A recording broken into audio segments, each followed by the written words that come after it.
YouTube is bugging on me a little bit. Goodness.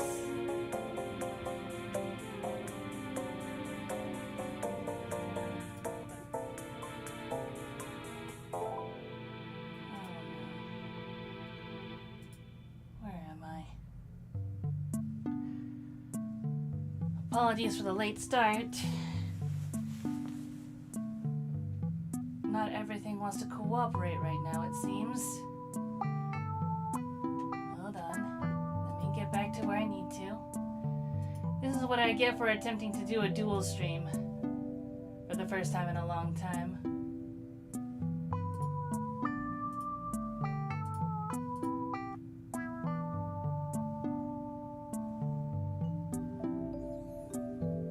Okay.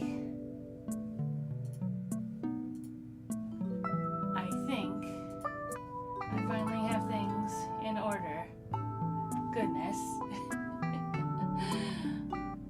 In any case, hello and welcome to the Creator's Garden. I am called Harpy, and today we're supposed to be looking into redrawing some old art of mine. So, for those who don't know, I have been drawing for quite a long time now, and as such, I do have a backlog of old art that I could go back and attempt to redraw again. And I did manage to pick out one particular sort of colored sketchy piece that I did quite a few years ago. So, without further ado, I'll go ahead and show what that piece is on the main camera.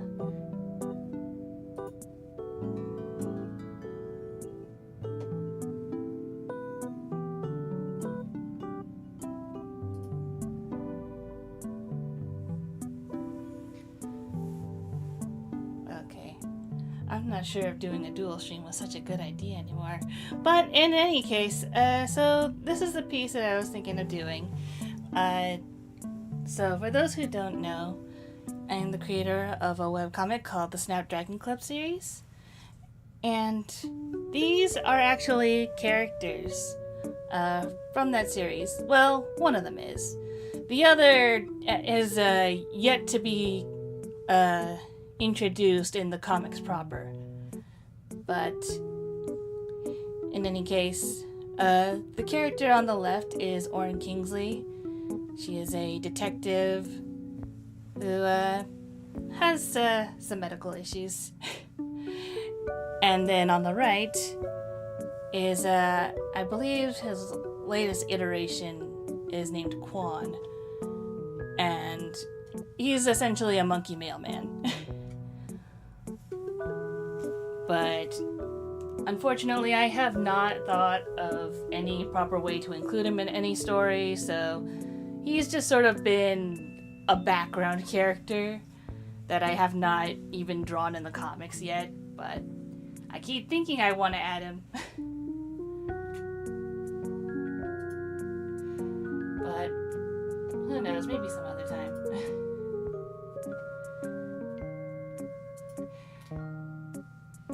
And what I have prepared, ta-da, is a sketch redraw of that same piece.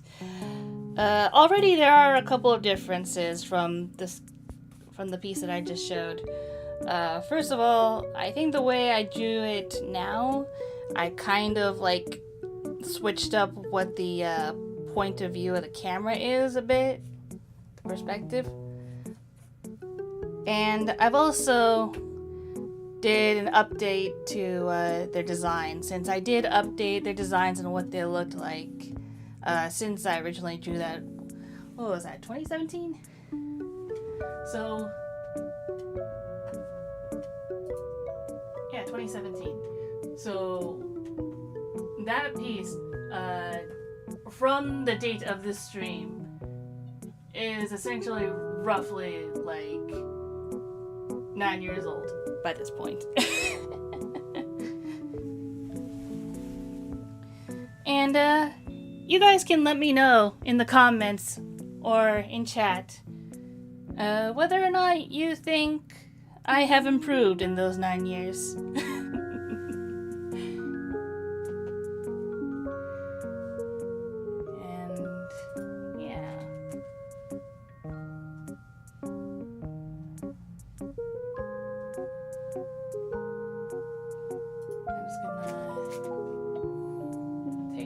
Make sure that everything is in order, because for some reason things just want to go wrong today.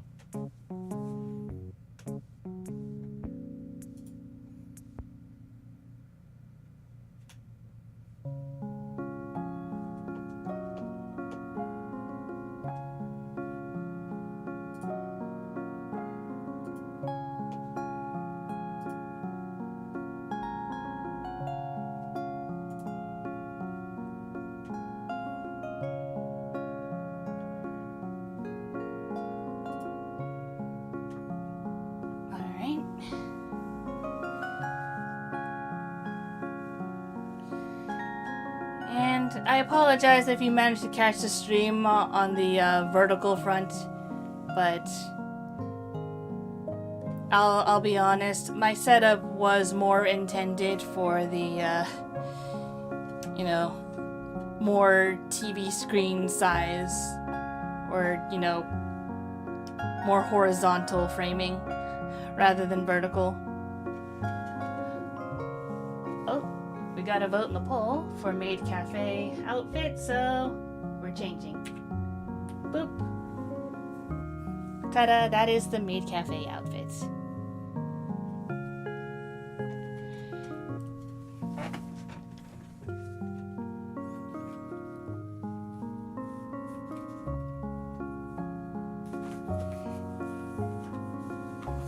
But yeah, here's a quick close-up of the sketch I'm working with before I get started.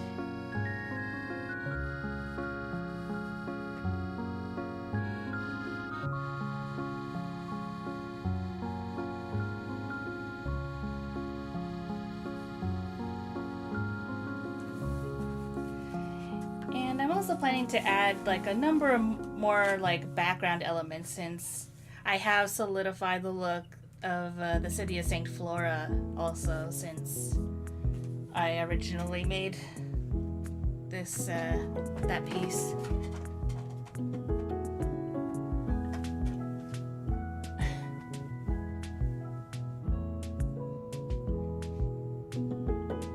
TV screen, shush. But also, welcome Barox. Glad you can make it. Monkey, yes.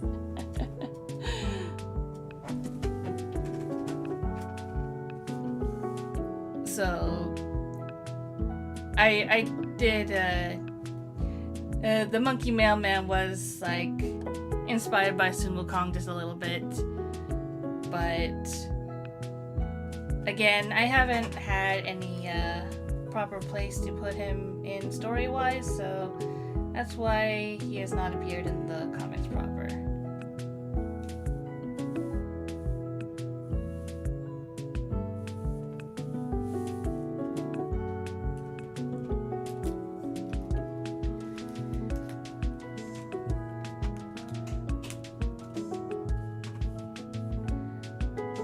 Maybe one of these days when I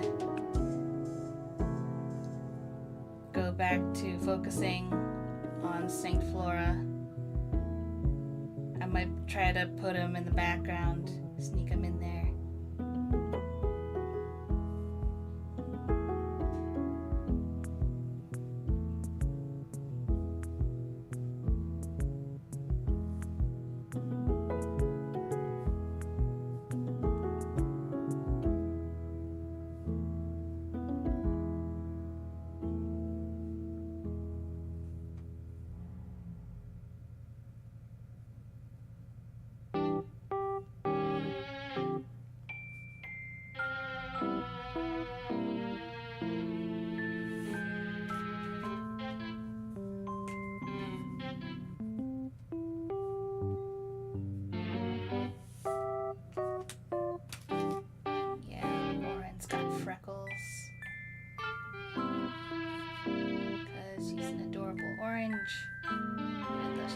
can call that.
Morning I did take a walk in the creator's garden just to check on the borbs and on the ponds where the borb fish are, and as far as I can tell, everything seems to be in order.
Updating Quant's design, but it has been a long time since I've drawn him, so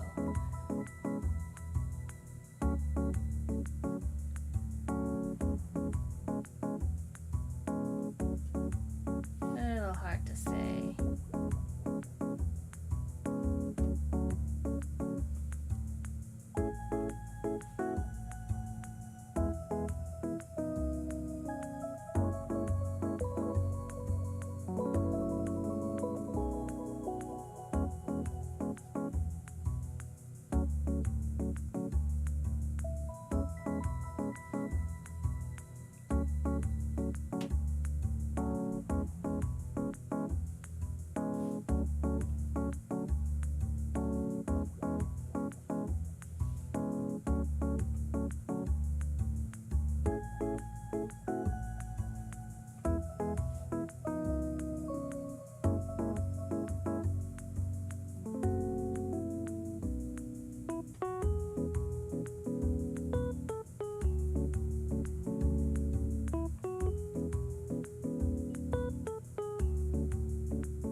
kind of wearing those Monkey D. Luffy type shorts.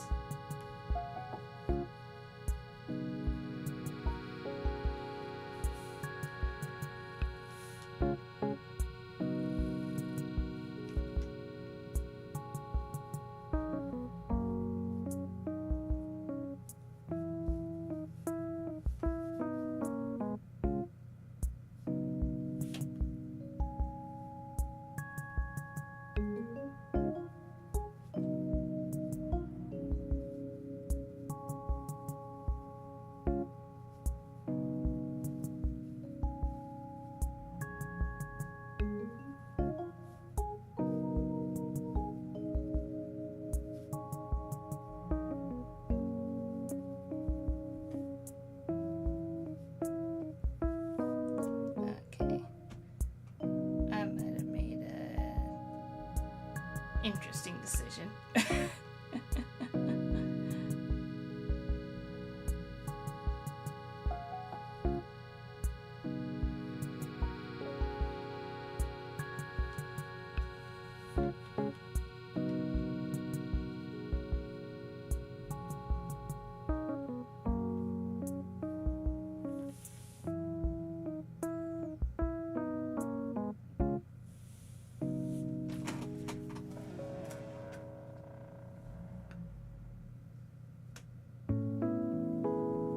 Remembering designs.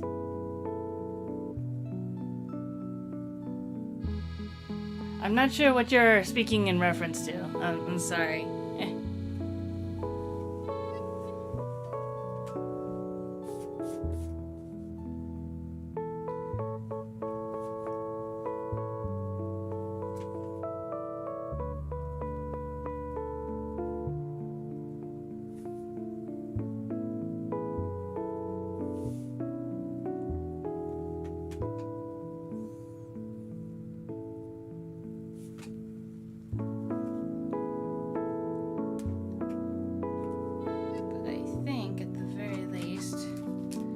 Almost done with the inking process,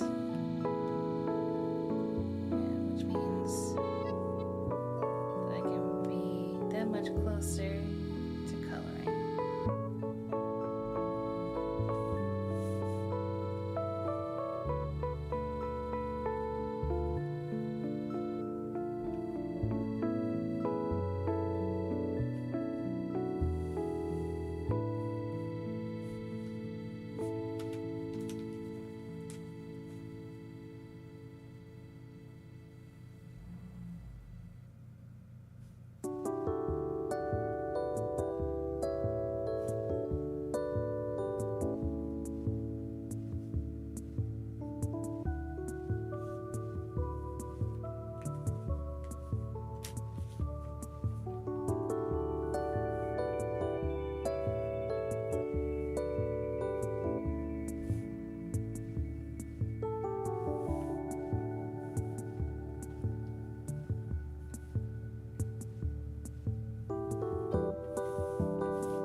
Infrastructure at least kind of more cohesive, since everything is supposed to be more naturalistic looking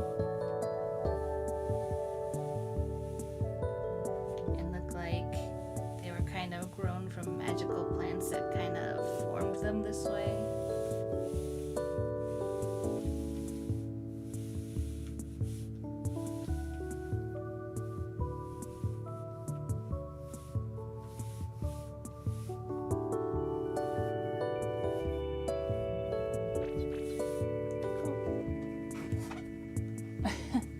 Hello, Kana. Welcome.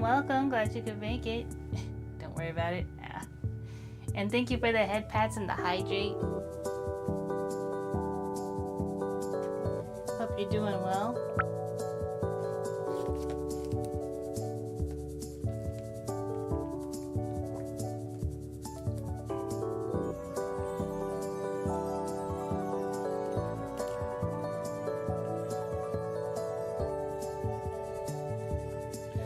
Luckily, you missed the beginning where I was having issues just starting the stream because for some reason, like, the UI for the stream setup on the YouTube studio, it just like wasn't loading. And also, I attempted to do a double stream, which it's not really looking all that great on the vertical, if I'm being honest. I just thought I'd try, but honestly, I really don't know how to do it on vertical, and I really do feel like these art streams are best viewed like on desktop or with, I guess, with the phone turned, so.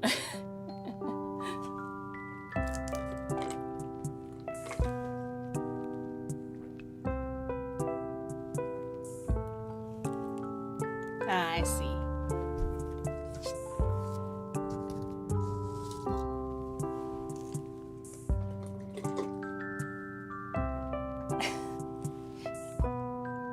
Yes, this is a horizontal activity. Yeah. That's one way to put it. Okay.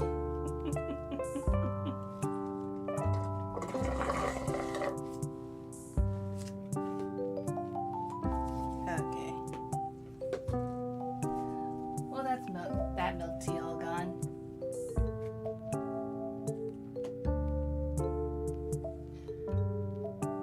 And just as a quick recap, this is the piece of art I'm attempting to redraw.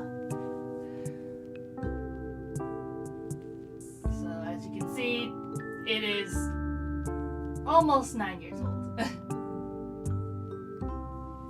But it features, you know, one of the characters that are in the Snapdragon Club series, and one that is technically also there but has not been properly introduced in the comics proper.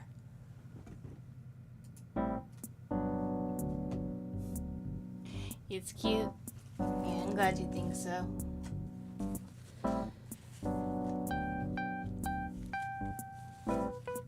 And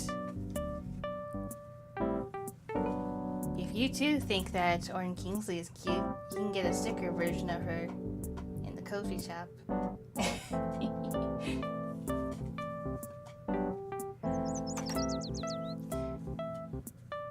I do not have a sticker version of Quan, though, the monkey mailman, but gotta go by. Thank you for stopping by.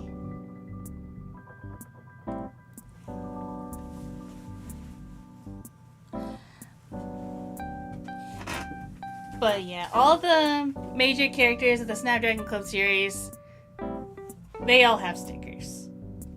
Basically. I don't think there's any major characters that I don't have stickers of. Well, maybe that'll change by the time the Actress's Tale comes out. And for those who haven't seen the Snapdragon Club series or read it yet, it is available to read on Tumblr. I have links to it in the channel page. But I also have the slideshow and comic dub versions available in a playlist format under the Snapdragon Club series.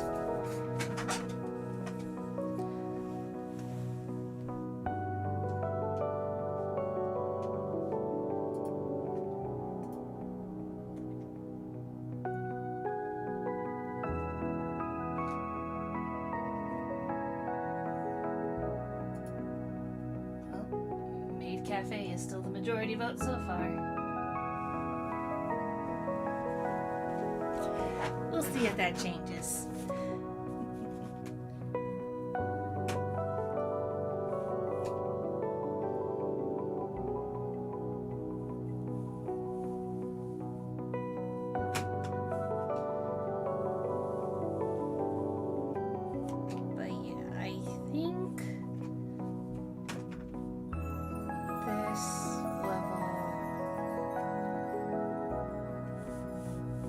perspective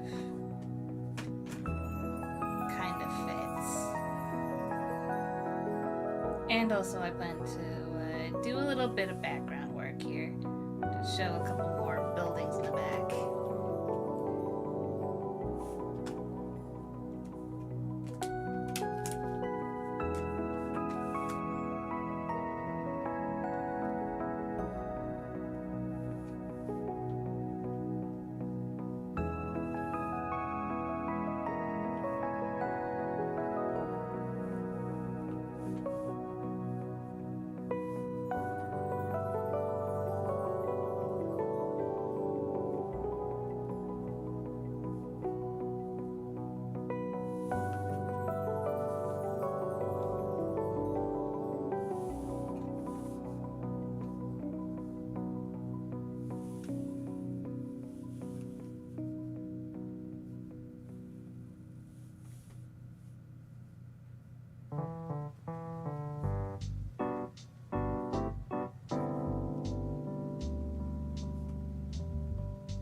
that's about all the inking I need to do.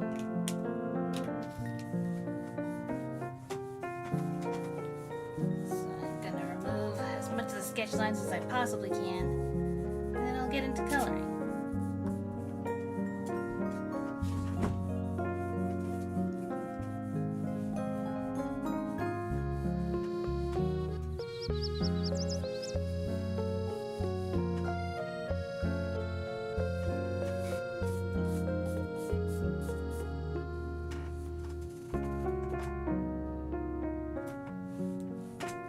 And hello, Repairman. Welcome, welcome. Glad you can make it.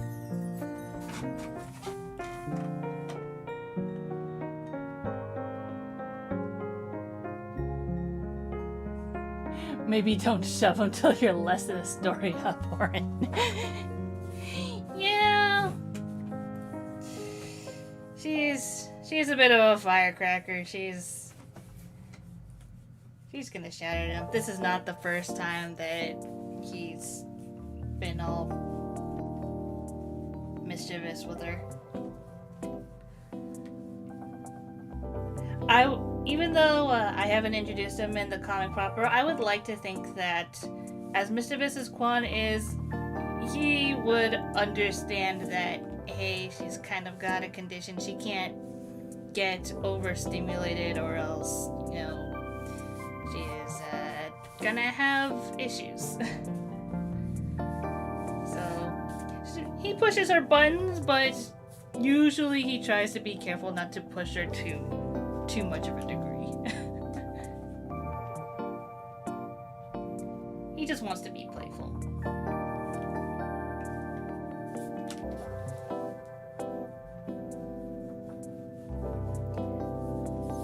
And Oren is never having it. Just never. It doesn't matter if she's having a good day or a bad day. She does not want to put up with his shenanigans.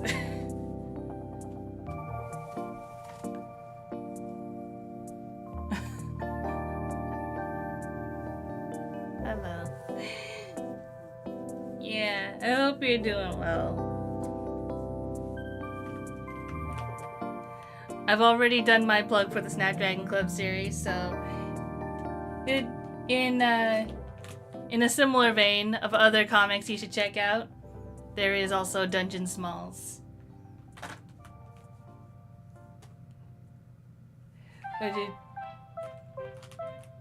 Oh, when I plug in Dungeon Smalls, would you prefer to be called like Kenneth or?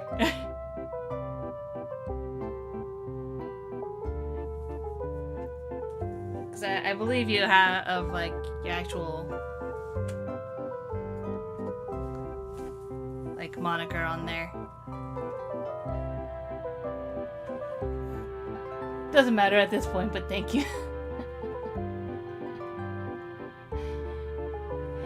You're welcome.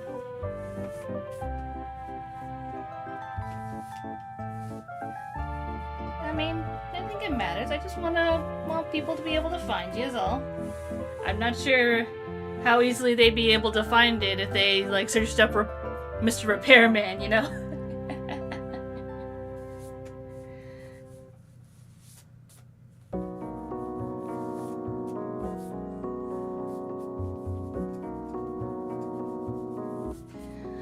But yeah, I saw my name on the comic. Yeah, fair. Yeah. You know, just wanted to, you know, do my due diligence.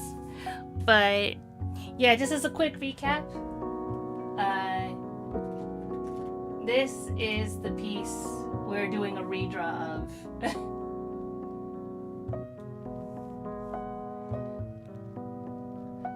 So it is like almost 9 years old, essentially. At least from when this stream is happening. And like you can see like maybe a couple mistakes at least, or at least I can at this point. Mostly in regards to the perspective and the hand placement of her grabbing his visor. is like just a little bit awkward looking. And also just generally the style in which I like drew Oren's face in that is, I don't know. Well, it's a little too old school anime for my tastes, so that's why I thought it would be a decent candidate for a redraw. It's like, it's a very interesting pose, especially since it's like a more interactive shot.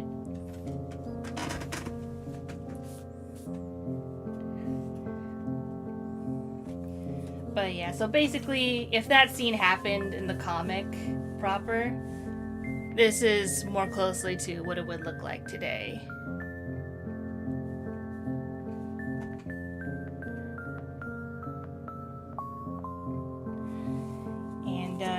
Don't worry, I do plan to do a little side-by-side comparison once I'm done with this, so we will get there.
Before I continue that, we must protect our surfaces.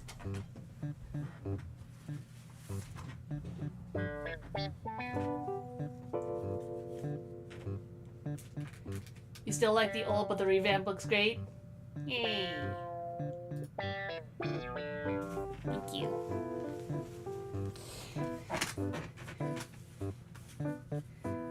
Yeah, basically, I'm just trying to see, like, how much have I improved in the almost 9 years since I originally drew that up.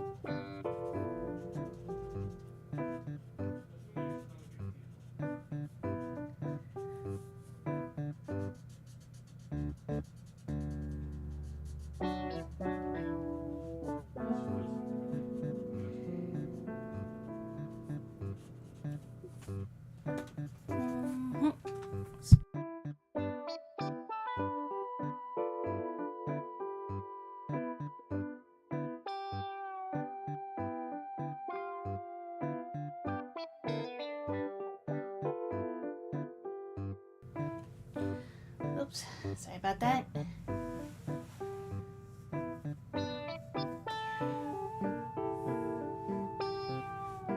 I remember leaving my mark on the family table when I was 6 trying to draw a greeting card. Yeah, I'm sure plenty of kids have done similar things like that. Had to redraw things I did at something to prove myself that I've improved. Aw, yeah. I don't often redraw things a whole lot, like, at least in the sense of like looking back at old pieces and attempting to do them again. All I do is just sort of like, if sometimes I look back at my backlog and find characters that I haven't drawn in a while or I haven't seen in a while. I'm like, huh, you know, there's some interesting design elements in here that I think that I like and I think I could do better nowadays. But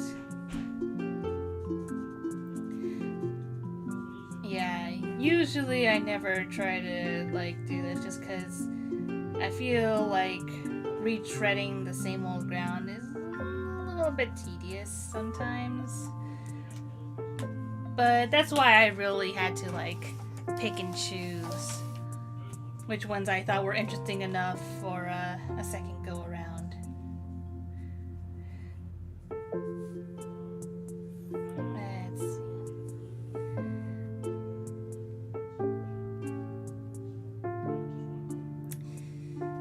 You know, I think, yeah. I'm trying to remember the color patterns for Quan's fur.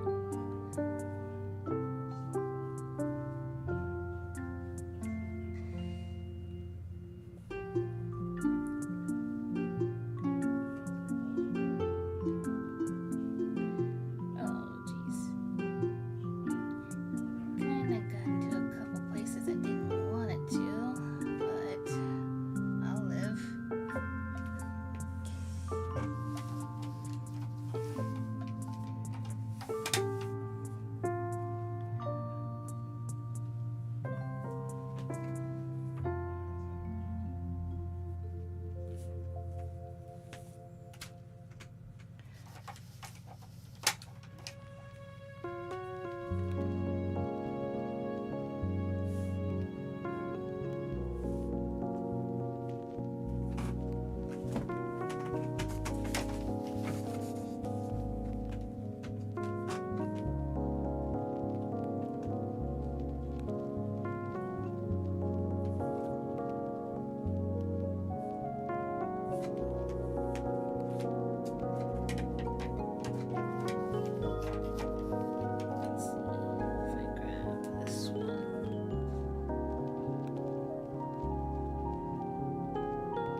Sometimes that's the thing with using traditional mediums, is that you can't quite like go over it like an overlay on top and call that, good, Then it's like, sometimes it's better to be like, okay, keeping this like lighting tone in mind, what would the resulting color be?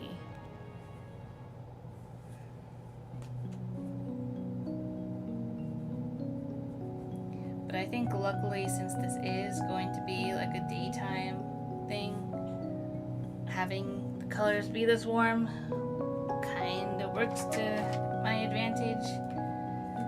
But I think to just kind of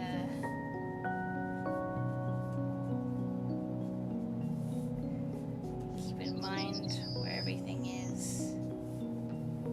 I'm gonna go ahead and do a little bit of quick and easy lighting guides right here.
orangish yellows anyways.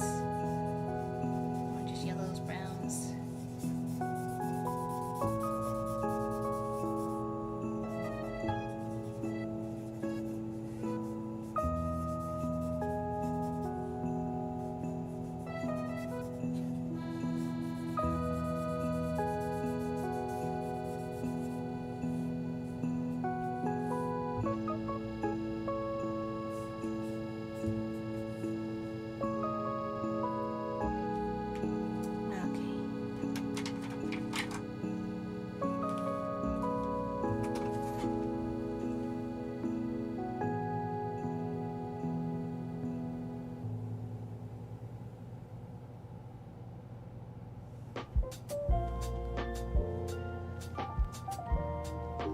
Some good character advice I heard from Angry GM. Basically, for character conflict, it's not enough for a character to have no reason to help. They need reasons to not help for a good conflict. Asking a stranger for directions usually leads to an answer, even if they have no reason for it. But a guard will not let you pass because they have a job. Yeah, that is true. Oh yeah. As painful as layer management is, you gotta be more mindful with traditional art. Lighting guides are a good idea. I was late to the lighting game, and shading is still an annoying experience to me. Yeah. Like, basically, if I'm not paying attention, what I usually end up defaulting to is what is the color of the character in just plain neutral lighting? Like, just what's their base layer? And then just adding only a darker tone for shading. Like, that's usually what I default to if it's like a quicker drawing, or if I'm not paying attention to lighting for, like, you know, for a, like a more dramatic solo piece like this.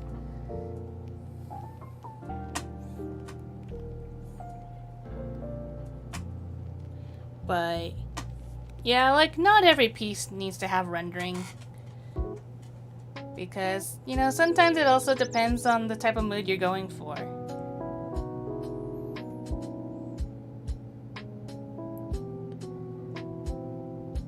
But yeah, if you do, like, want certain effects, it is best to, like, try and keep in mind lighting and such. If you want to have, like, just a little more oomph. I just usually not do, like, full-on rendering, especially for, like, comic panels, because you got a lot of panels to go through, man. It's almost as tedious as, you know, doing, you know, and just animation frames.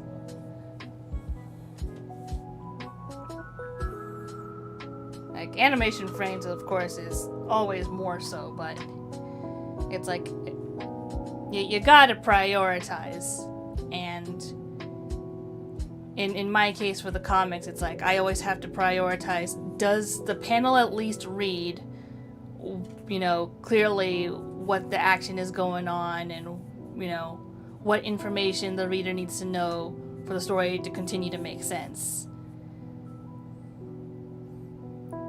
And, you know, as you're going through, like, comics panel by panel, you're not always paying attention to, like, every single, like, detail, unless the panel explicitly, like, frames it in a way that you should be paying attention. Or it's, like, giving you reason. Like if it's more of a dramatic or spooky kind of thing, where it's, like, the character is being stalked or something, then it's like, oh, there's something in the corner of your eye, is there something in the corner of the panel that I should be looking out for, stuff like that. But yeah.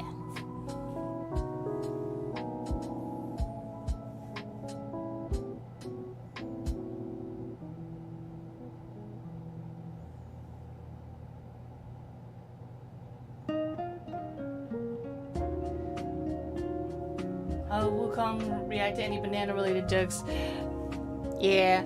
So, I did rename this character to Quan, K-U-O-N, just because I thought Wukong was just a little too on the nose for the inspiration.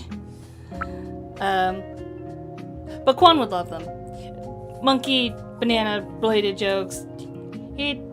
As long as they're done in good faith and in, you know, innocent poking fun. But if it's made by someone who is, like, trying to get under his skin by, like, trying to insult him or something, then he's like, okay, yeah, you're next on my kicking butt list.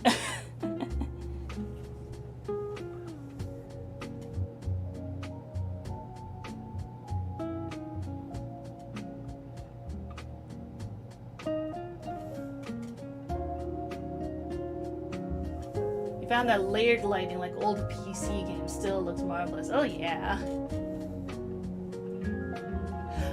I think I know what you mean. For some reason the first thing that comes to mind is when what was it? I forgot who was following along with Mario Paint, Bob Ross. But he ended up doing like a couple of pieces following along with Bob Ross on Mario Paint where it's like, actually, if I put this filter on it, it looks like it could be like a decent, you know, title screen for an old PC game. And they did, and yeah. It's following along with Bob Ross tutorials is also a great way to just get out of creative slumps sometimes. Latest page is stalling in progress because shading is giving me dread and I'm jumping back to the villain, so yeah. If the villain is doing something like dramatic and imposing, then yeah, you would want some like decent lighting effects for that one, I think.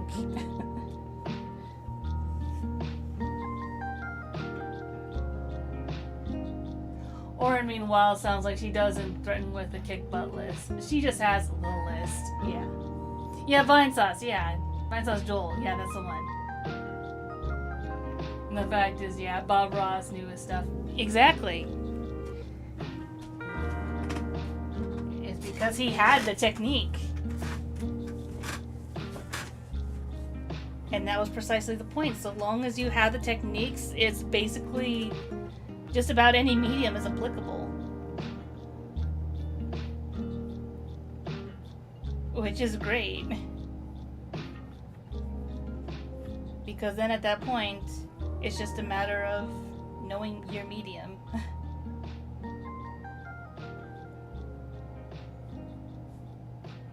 Which I'm still learning. For instance, like just trying to learn how to properly like layer and gradient the alcohol inks.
For Oren, yeah, she's not really in a position to do anything, mostly because of her, physical condition.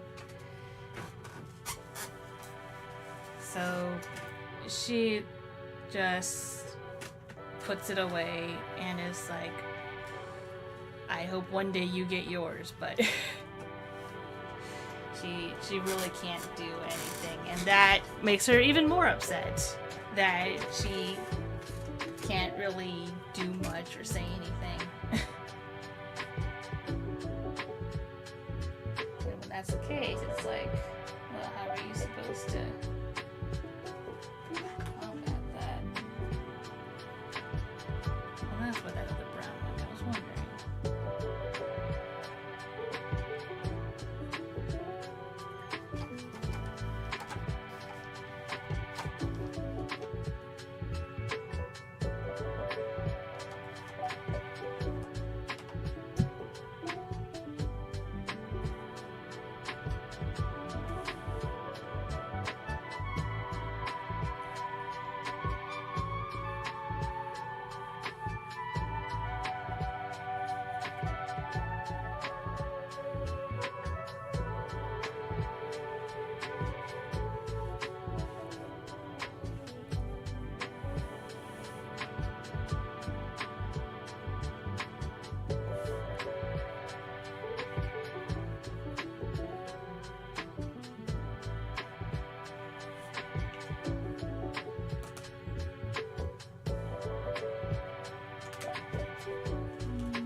Fairly decent.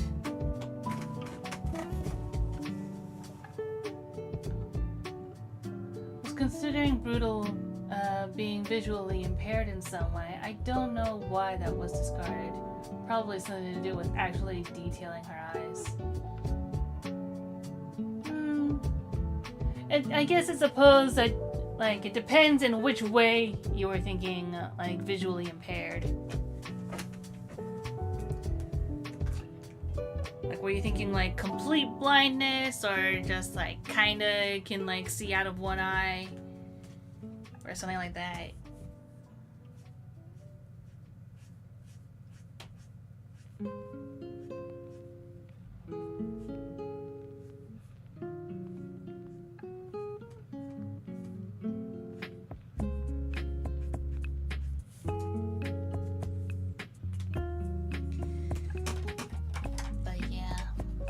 I think the one thing I do like about working with alcohol markers is that there's kind of like already an inherent like texture to them. So that's the part that makes me feel like I'm working like smarter, not harder.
Nearsighted or poor eyesight.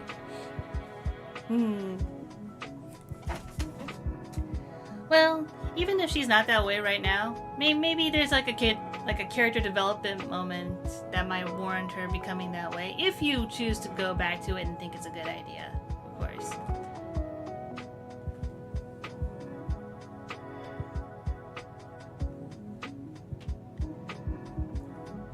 Like, I've also done like some small minor retcons in the Snapdragon Club as well. For instance, when I initially did the grand opening comic, I guess slight spoilers for one moment in the comic. There's an instance where Alden, Piero's father, mentions that he has come across beings chock full of feelings. Jeez. Well, can't use that anymore. And originally when I wrote him saying that, it was going to be in regards to like the initial incident in which he found the beings which I dubbed the angels. But once I started putting like a timeline together, I realized that maybe having him come across them at that point would be a little bit too soon and also make other elements not make sense. So now that moment is in regards to a different scenario, which I kind of hastily sketched out in this sketchbook actually, just so I could have it in mind of like what the moment is that he's actually referring to.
weird to see them in white and yellow on a white and yellow background. Yeah, I can see that. But that's why there is such a thing as a quote-unquote ugly stage, you know?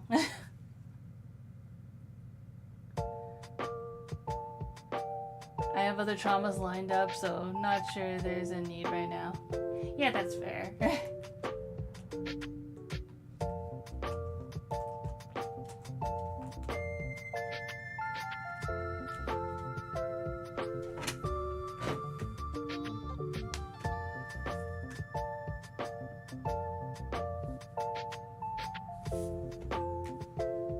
I shouldn't be having greens that dark.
But I think that's one of the only minor retcons.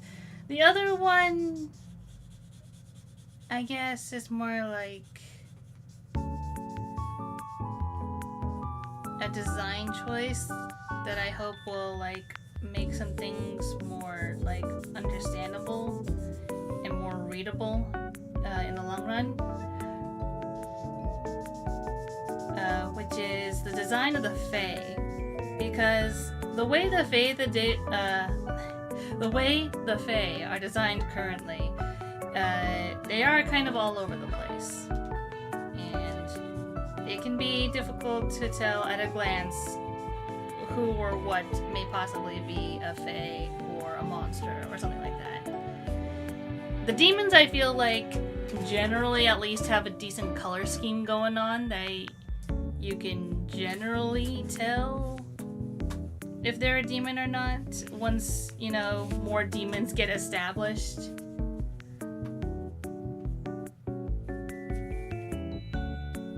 But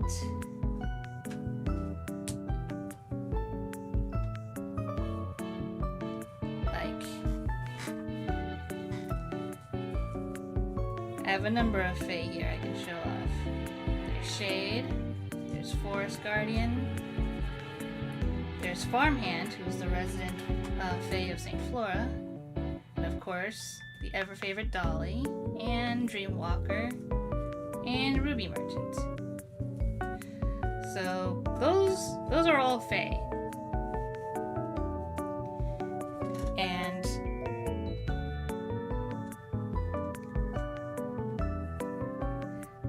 like, on the one hand, yes, they're all, like, more humanoid magical beings. You can probably gauge it fairly well.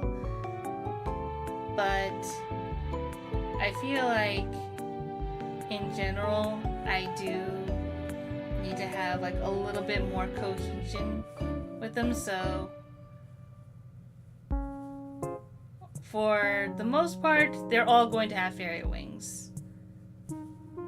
Like, they'll still have the ability to, like, retract said fairy wings whenever they want, but I think I'll try to keep them so they usually have their fairy wings out.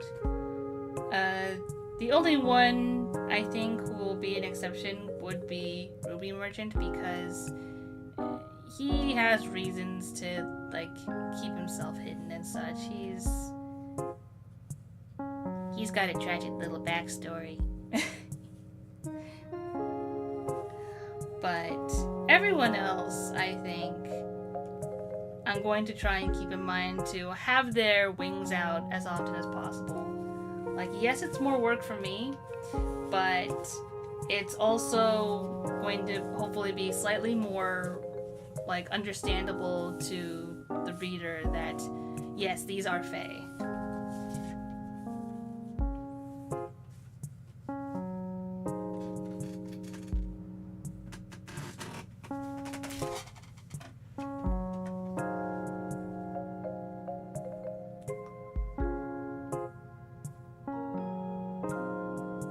The current villain was going to have a skeletal bird for the sake of a joke about bone wings not flying, but I wound up forgetting about it, and it wasn't good for pacing anyway. Liked the joke, but it quietly never made it in. Yeah, that's fair. It's just one of those you have to kill your darlings kind of moments, you know?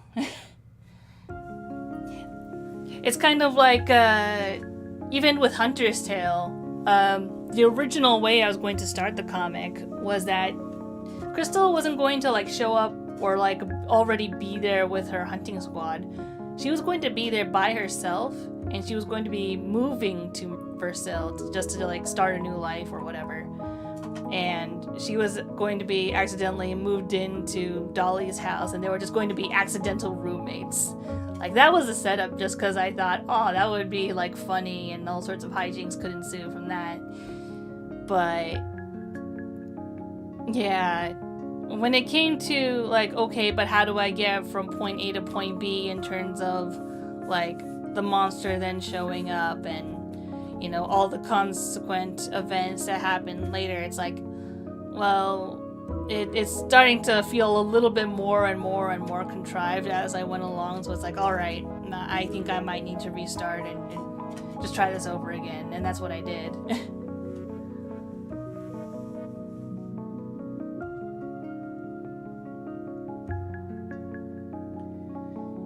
I like that. Will there be particular type of wings? Dragonfly, butterfly, buffalo? Oh, what could have been. Yeah.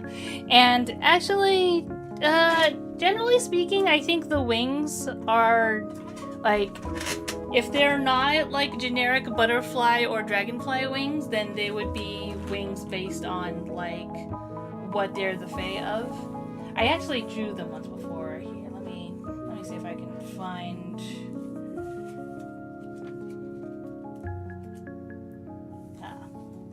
Yeah.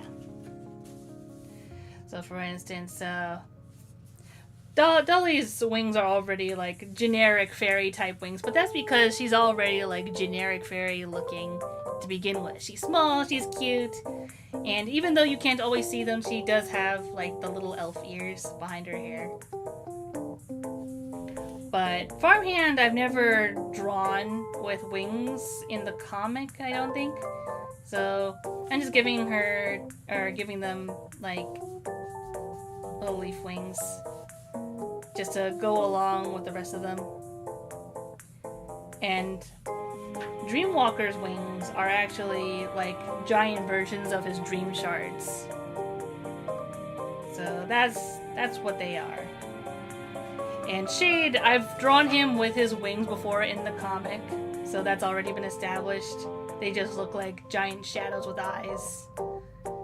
And Forest Guardian's wings, I've only drawn them in one panel, I believe, and I couldn't recall like what color they were, but I believe I was trying to base them off of like just flower petals, so they were very brightly colored.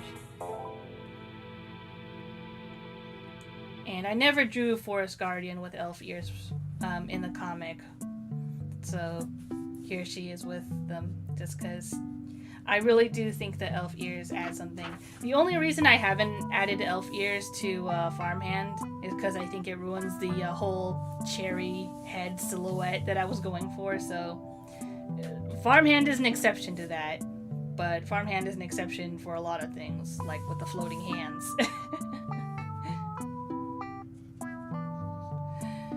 But usually, you know, humanoid with wings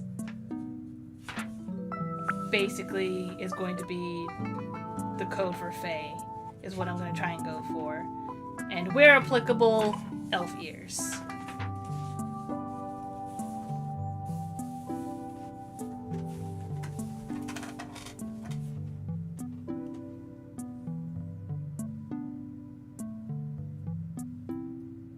Each one has some kind of fairy feature that makes them unmistakably Fae, even if they're different. Like orbs on the joints or something.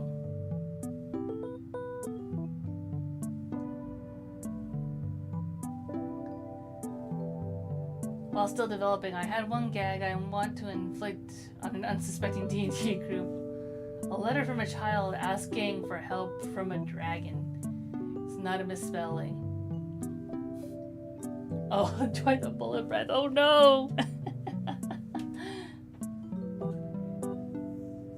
It wouldn't fit in Dungeon Smalls, but I want to inflict this on a fantasy RPG group. That would be funny. I wish them luck. And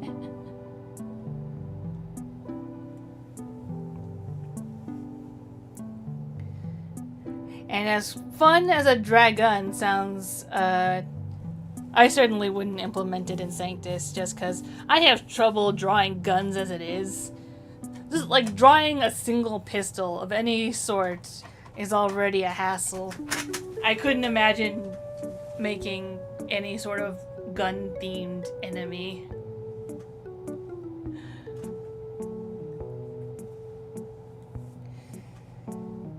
Where was I?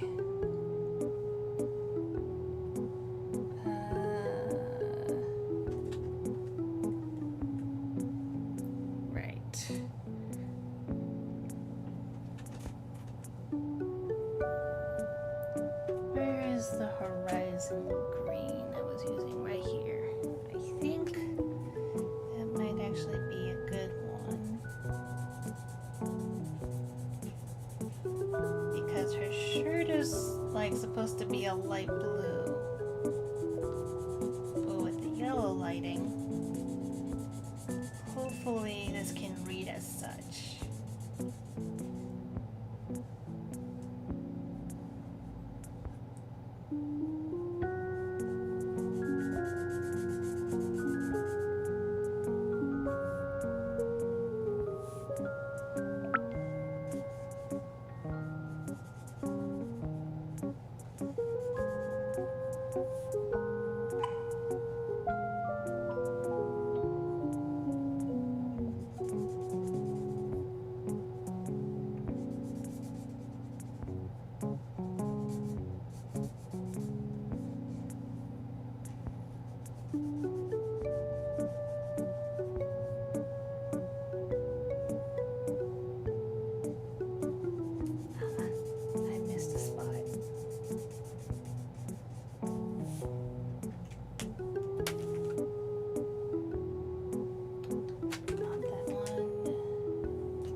Yeah, the main hurdle of making like a fantasy kitchen sink type world is trying to have like just a tiny bit of cohesion here and there, just so things are more readable. I think the type of world that does the fantasy kitchen sink type of thing really well is One Piece.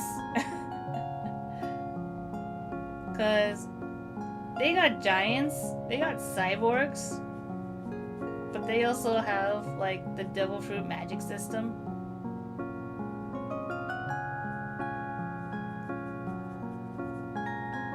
But they also have like some fantastical science involved.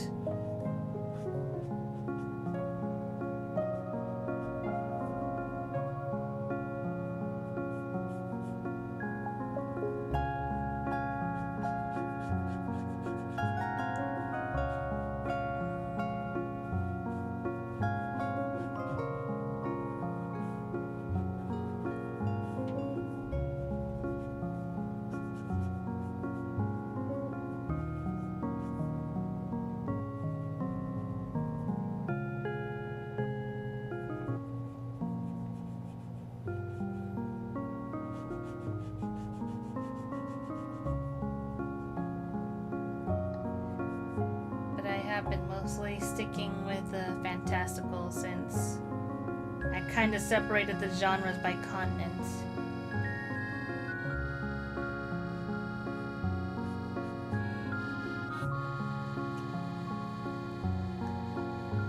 So for the time being, it is mostly a fantasy genre.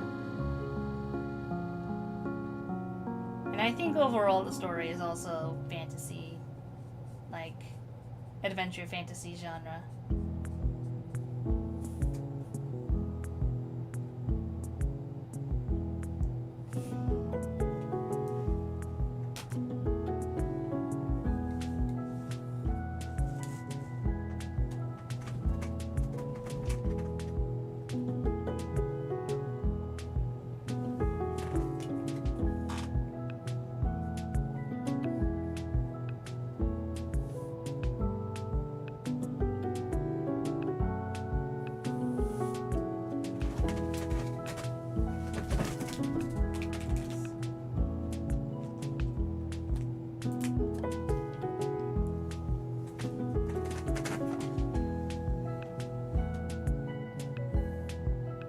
Meanwhile, the issue with the stricter fantasy world is, well, I want to make this, but it doesn't fit right now.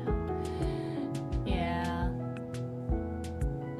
And also with stricter fantasy world, is it really magical? Codifying the rules isn't feeling very whimsical. Yeah, exactly. It's like, yes, on one hand, you need to explain some things in order for the reader to, like, you know, go along with the train of thought that you're running with.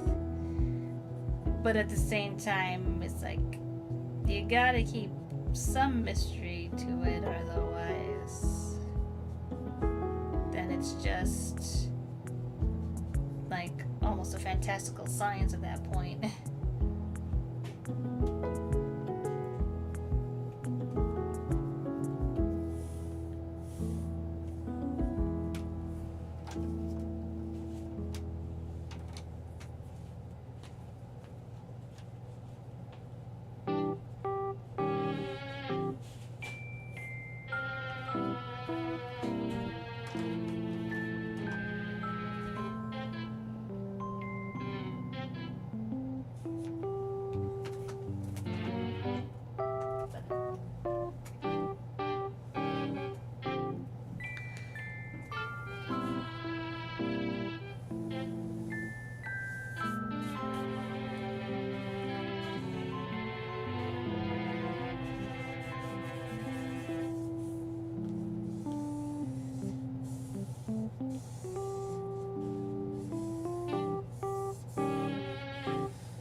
About done.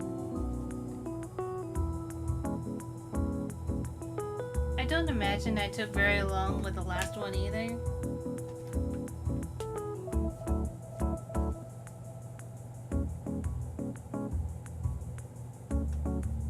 But I think this just about shows what I wanted to show.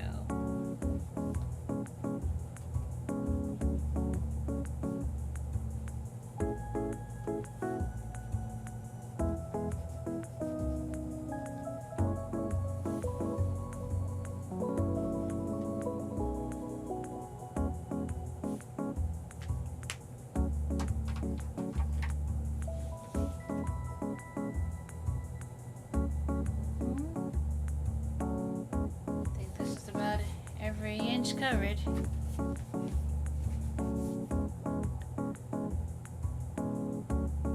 So here it is.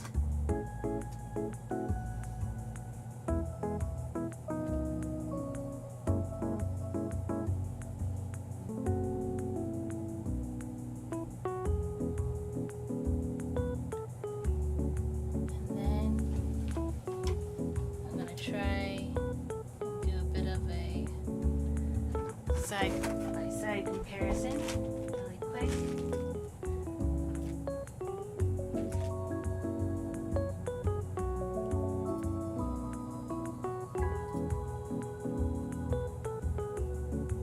Let me just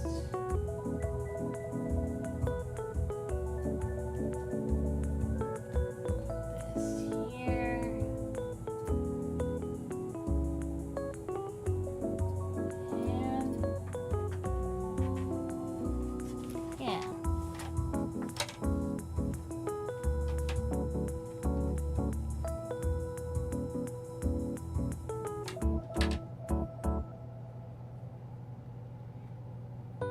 So you guys let me know in the chat or in the comments if you think I've improved. or if it's just roughly the same.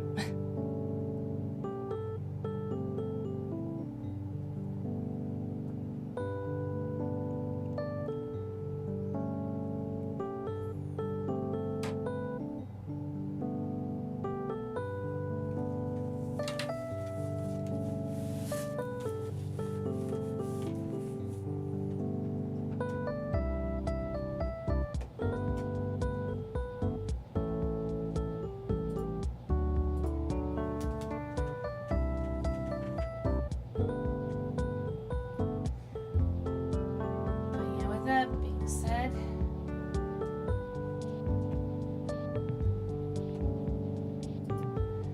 I think there's improvement, but there are style differences and are hard to compare. Yeah, I could see that. There are like some slight style differences that I guess I've gone over the past 9 years.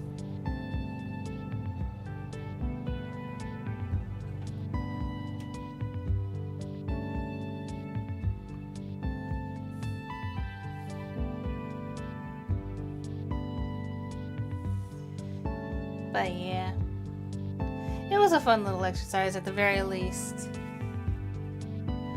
But I think what I'm going to do now is I'm going to go ahead and go on a break. And when I come back, I'm going back and forth in between, like, looking at some past, like, environmental thumbnails and then maybe attempting to do, like, larger versions of those. And see what I can come up with. But we'll see.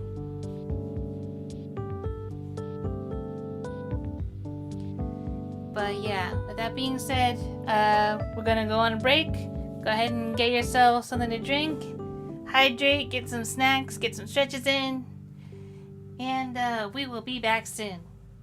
So see you in a bit.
back, but wait, am I actually back? I think my PNG tuber might be frozen. 1 second. Yep, I was frozen today.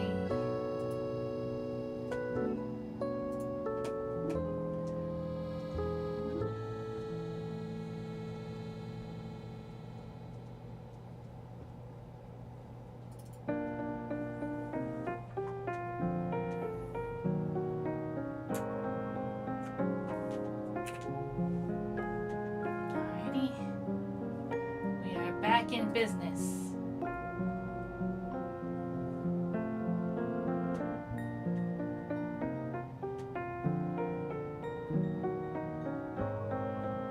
Oh, hey, would you look at that? The vertical actually caught the picture that we drew. Awesome. Well, at least there's that.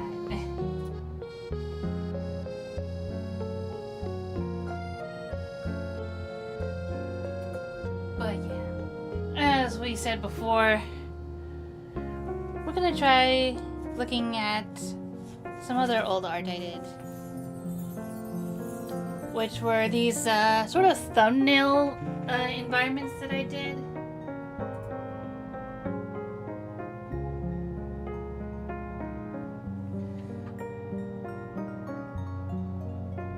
So some of these, like, or at least a couple of these, are actually based on environments that are in Sanctus. And maybe some of those of you with a keen eye who have read the comics might recognize, like, maybe one or two that are sort of related to certain locales in the comic. But thinking that I'm going to take one of these thumbnails and basically make a bigger version. Maybe with more details, maybe add something, maybe even add a character in it.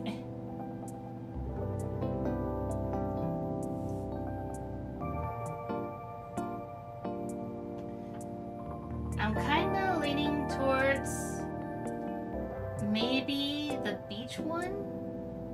Beach looking one, like in the third row, third column.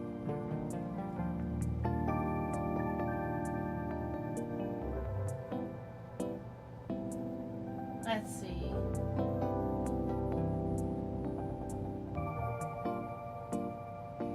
It's either that one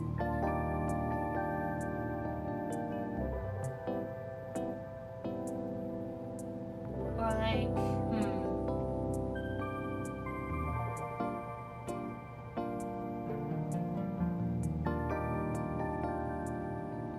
three down, the first one. Oh, the one that kind of looks like it's like a river in between like grassy hilltops kind of thing. That one is also pretty good. The other one I'm also considering is like the pink and yellow one. Fourth row, third column. Like basically the one right underneath the beach one.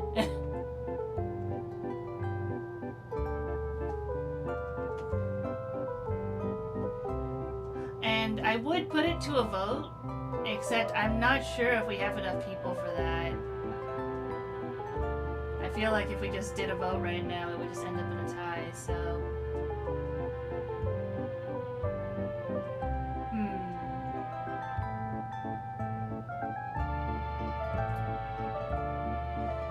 Maybe what I can do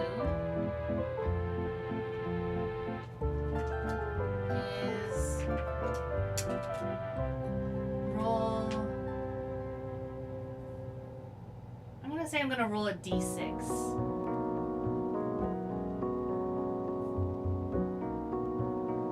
So 1 and 2 is going to be the Green Hills, the Green Hill Zone. 3 and 4 is going to be the beach, and 5 and 6 is going to be the pink and yellow. So here's the die I'm going to use. So let's see what we roll. 3. Ooh, I think that means that we got the beach.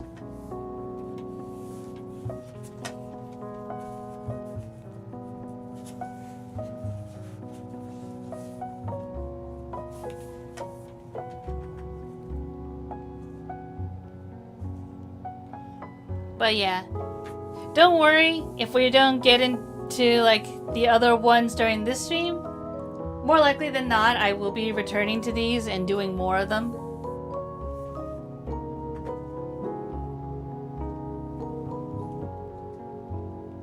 And I completely forgot that I had this up the entire time, so you guys didn't even see me roll. But would you like me to re-roll so you can actually see me roll?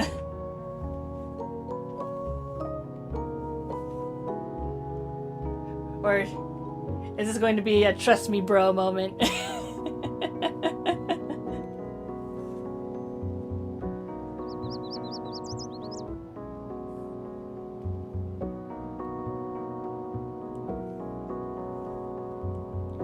don't trust me? Alright. So here's the die I'm working with. And let's roll, see what we get. Okay. That's still the beach. It is a 4.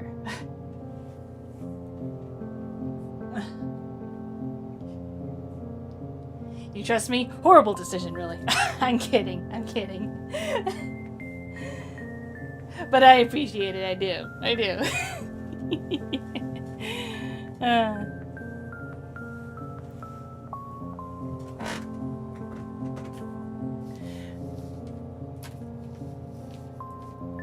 But yes, that beach one.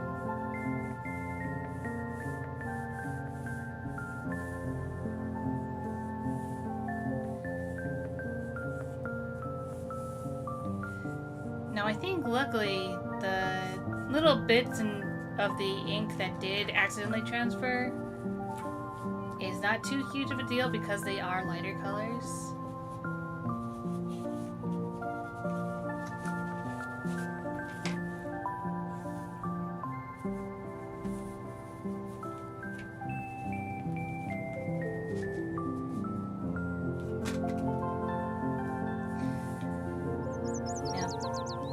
Thing I'm trying to figure out is where the beach line is and where I want everything.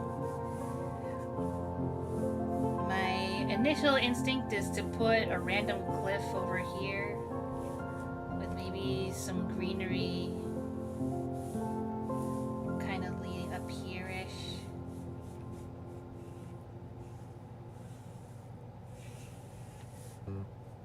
Just kind of trying to see where everything sections off.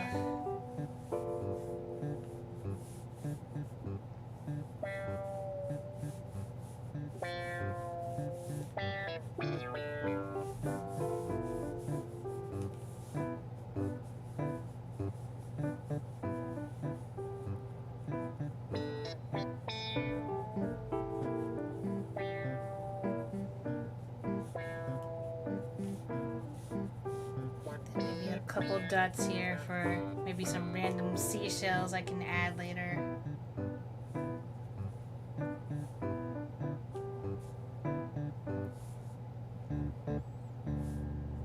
Maybe a couple birds in the distance.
Kind of vaguely trying to block it out. Just so I know generally where things are.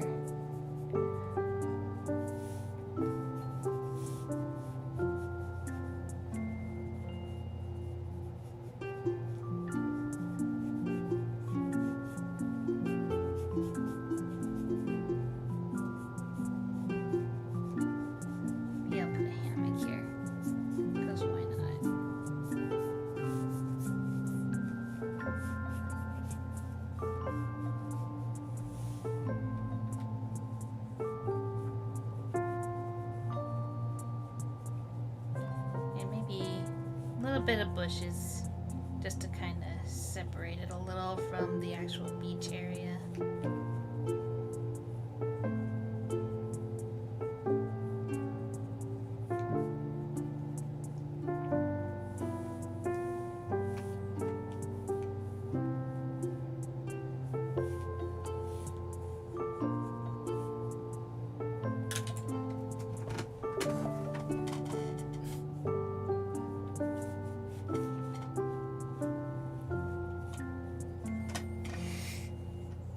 So I know my sketching is very light at this stage.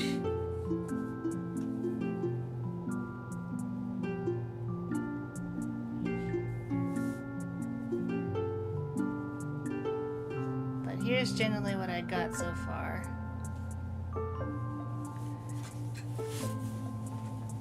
Very messy. But I do kind of like doing this sort of like painterly style with the alcohol markers, just because just so freeing, and yet still maintains like a level of control that I'm comfortable with when it comes to like using markers. I don't know, like I feel like I have more control over the medium when I'm using markers as opposed to like say a brush for like watercolors, because I do like the look of watercolors as well. And I did dabble with it for a while back. But now alcohol markers just feels like it's a little bit better. At least for my purposes. So I think what I'm going to do is I'm actually going to start getting into the colors. And we'll see how it goes.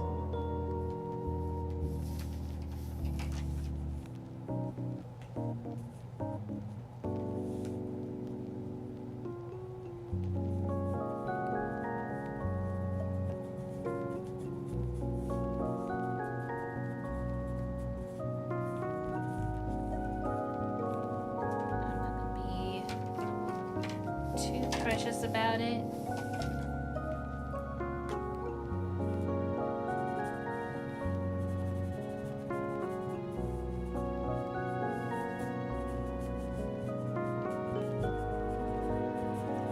I think I definitely need to use up a little bit of this marker though, because I might have overfilled it just a teensy bit. I think it definitely needs to go over here a little bit more.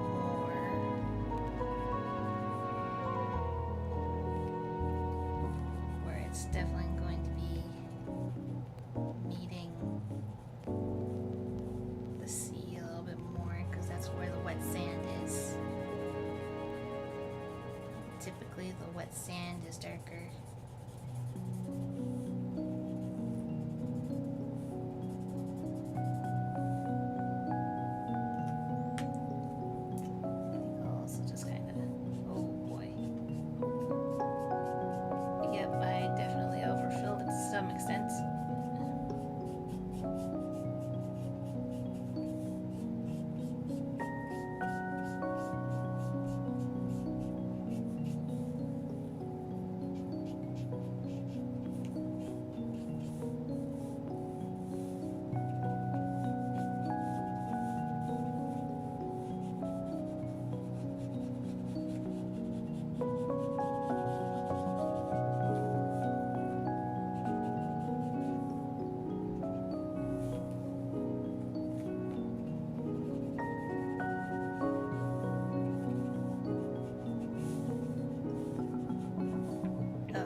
I do need lighter color, maybe the pastel again.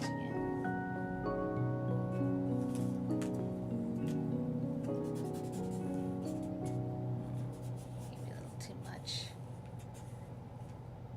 That's carmine red, that's why.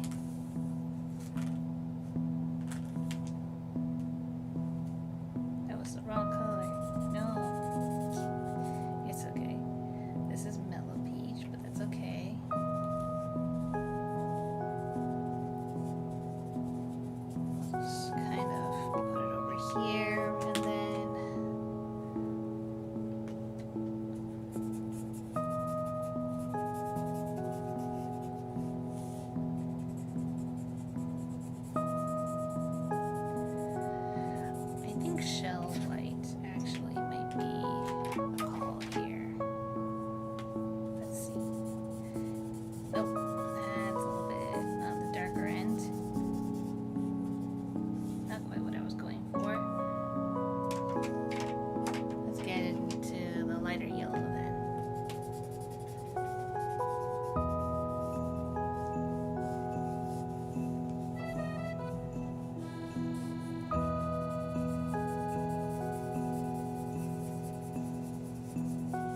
recording time for scene 6 burnt out somehow. Burnt out some on scene 5. Aw. Yeah, I gotta be careful about that. At least with scene 6 I can draw some food.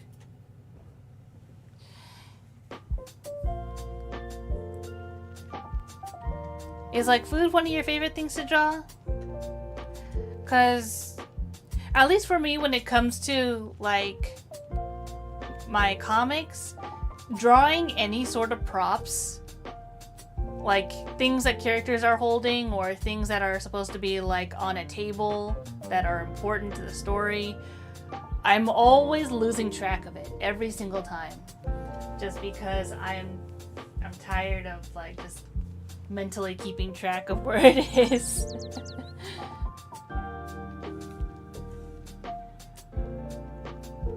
Honestly, I love character designs more than props. Yeah, me too. And, you know, I just like free-flowing designs in general as well, just because there's more room for just error, I suppose. Which is also how I get away with places like St. Flora, where technically, although it's a city with buildings and interiors and stuff, which are all kind of my weak spots, I usually just kind of get around it by saying, oh, but look, they're made out of, like, you know, fruits and gourds and other more naturalistic things, so they have a little bit more curves and, you know, a little bit more variation in the way that they're made, so it's okay if they're not perfectly straight or perfectly to a specific, well, there's still perspective to consider, but I mean, you get a little bit more wiggle room at least.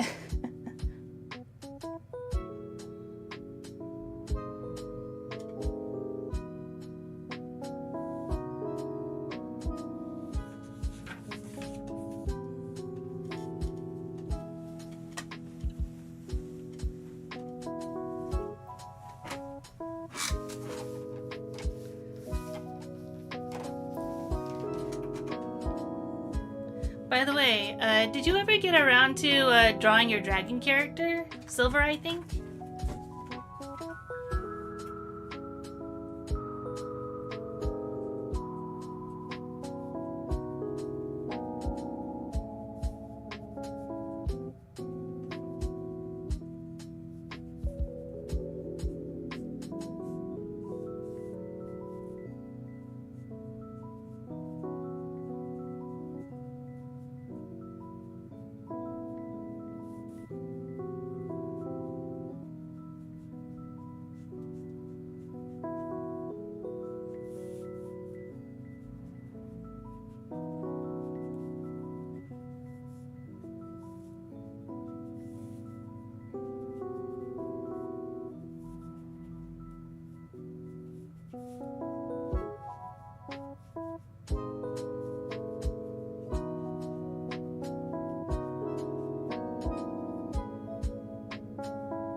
forgot. It's okay.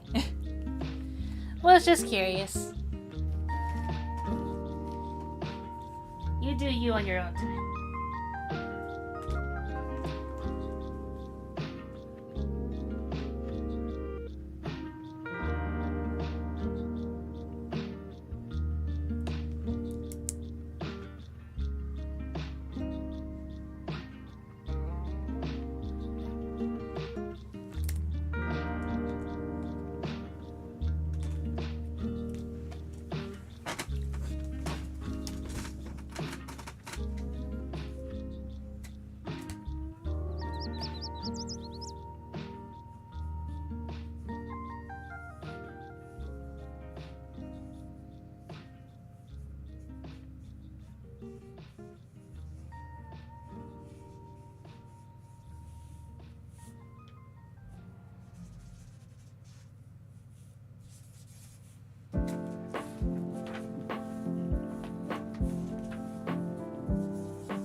forgetting how to do water textures.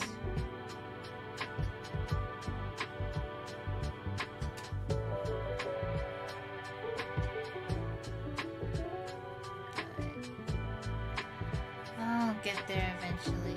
I just don't do them a whole lot. Maybe that's just something I need to do one of these streams. Just do a whole stream of just doing more water texture based things. Drawing ponds, drawing the ocean, stuff like that.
That doesn't look too half bad.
Greens for this kind of foresty kind of area that I want.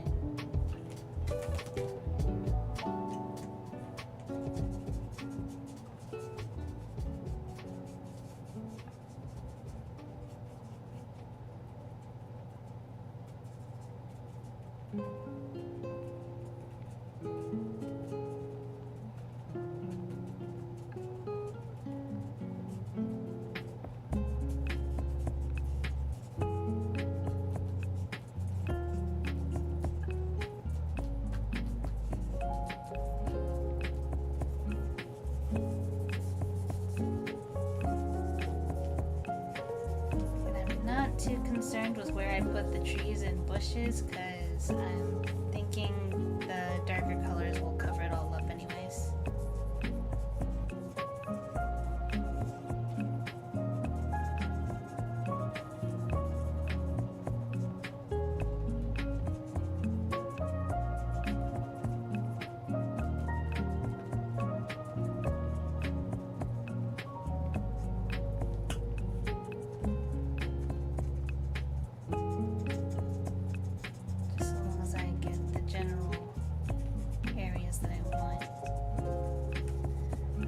Bob Ross in it.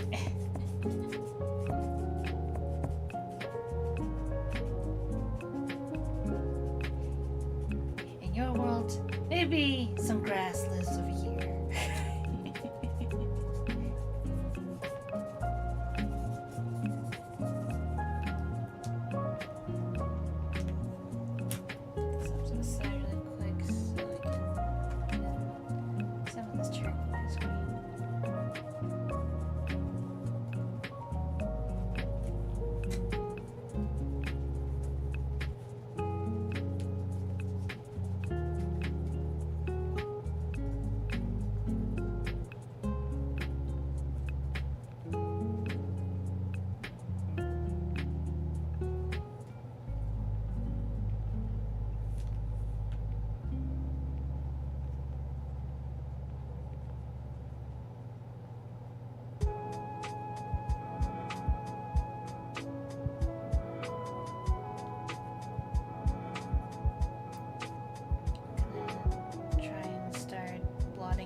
Well, so hopefully the volume's been okay this entire time. I'm sure you guys would have told me if it wasn't, but...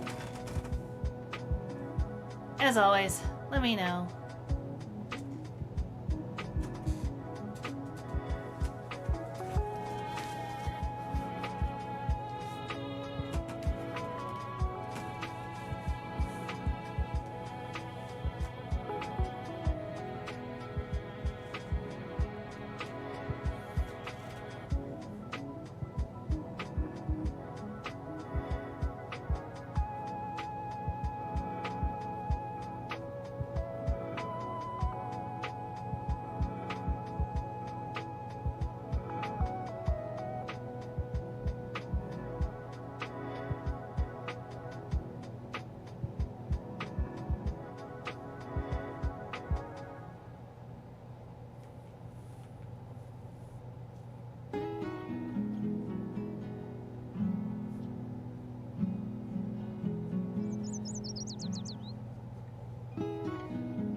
Those are some good water effects. Thank you. I tried.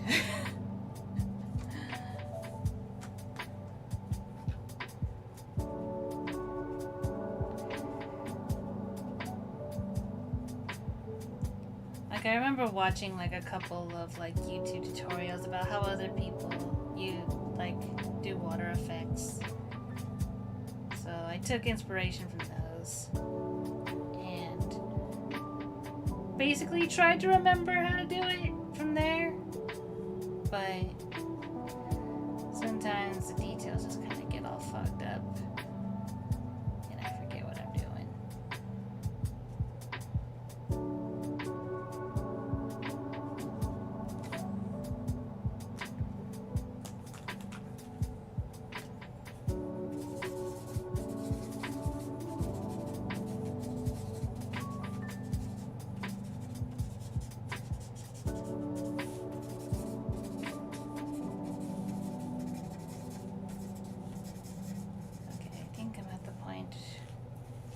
Probably cover up more white spots.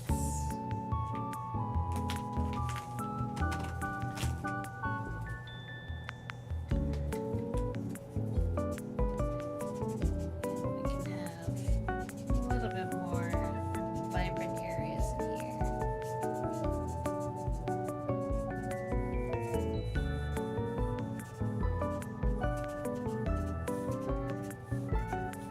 Try not to go too overboard, but I might. I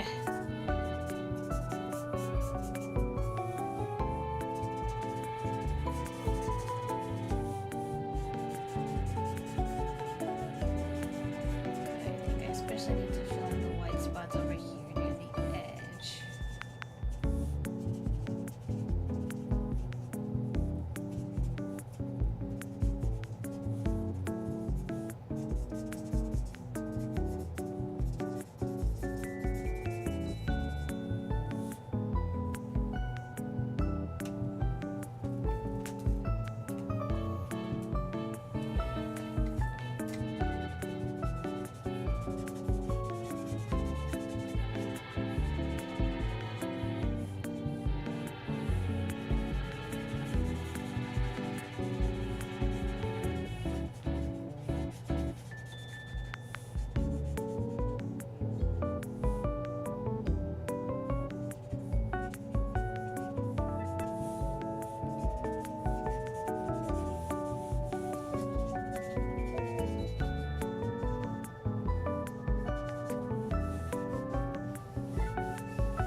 Finally, the sky.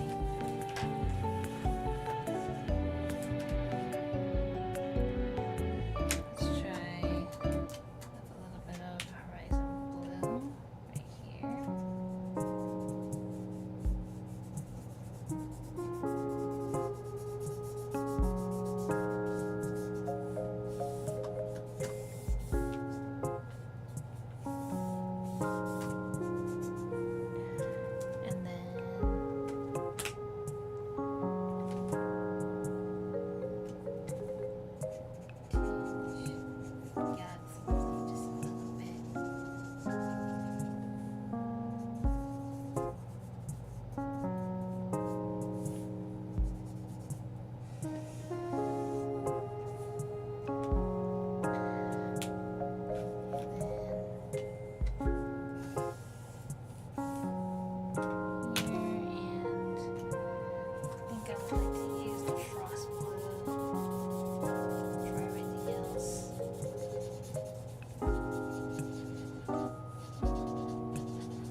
making just a clear blue sky, but maybe just a little bit of clouds.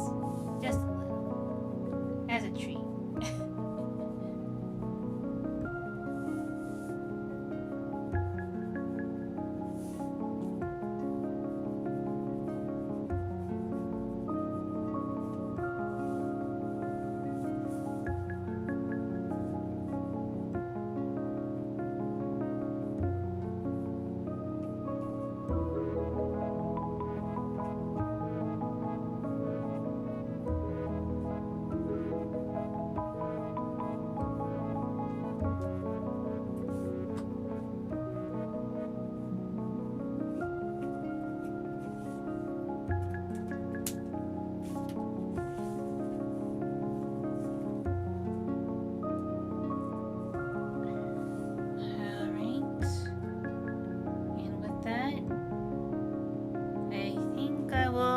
This piece done.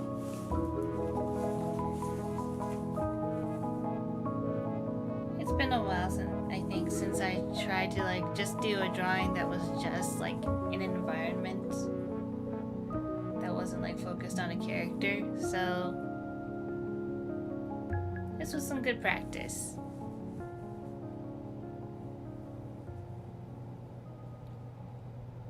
It also helped me like get a feel for like which colors blended well, nicely together.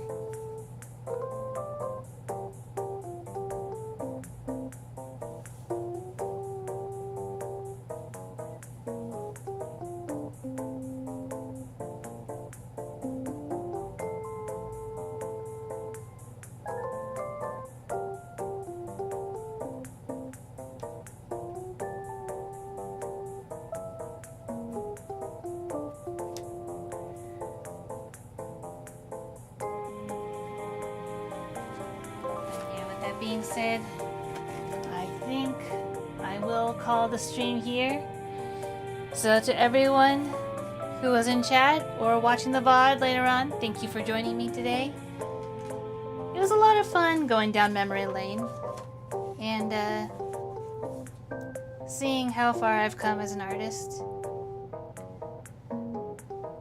I'd like to think that at the very least I'm like slowly getting a better handle on colors and how to place them better.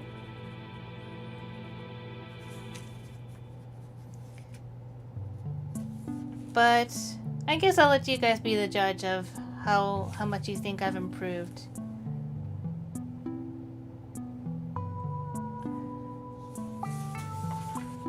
And if you'd like to see more art and stories from me, I hope you consider leaving a like, comment, and subscribing to the channel if you haven't already.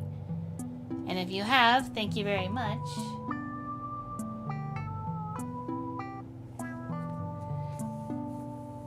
And also, if you haven't already, I hope you'll consider taking a look at the Snapdragon Club series, whether it be reading it on Tumblr via the links on the channel page, or through the playlist under the Snapdragon Club series. And if you're feeling super duper generous, we do have a Ko-fi link right up there. You can buy me a boba, you can become a Visitor of Sanctus and get a borb attributed to your name. And also we have Ko-fi stickers available as well.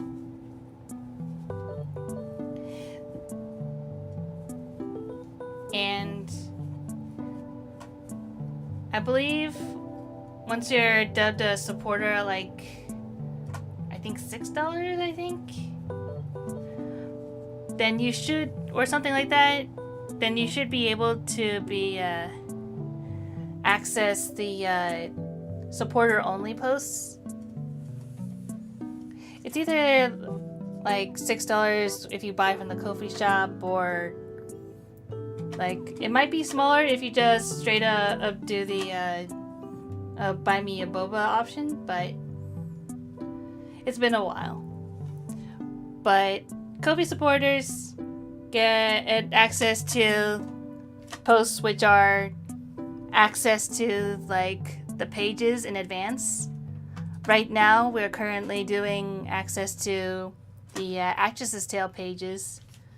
So as soon as they are done, they basically get posted up there first before it gets posted onto Tumblr.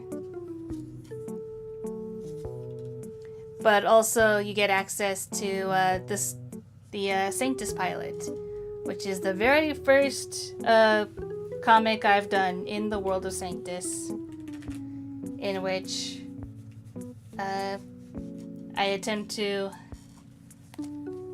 basically figure out where I wanted to go with the series, and it focuses on the Fae Dreamwalker. And the hero, Scotty Hijack. But yeah, with that being said, we are calling it for today, so thank you very much for joining me. And I'll see you guys on Tuesday, hopefully. So see you then. Bye. Bye.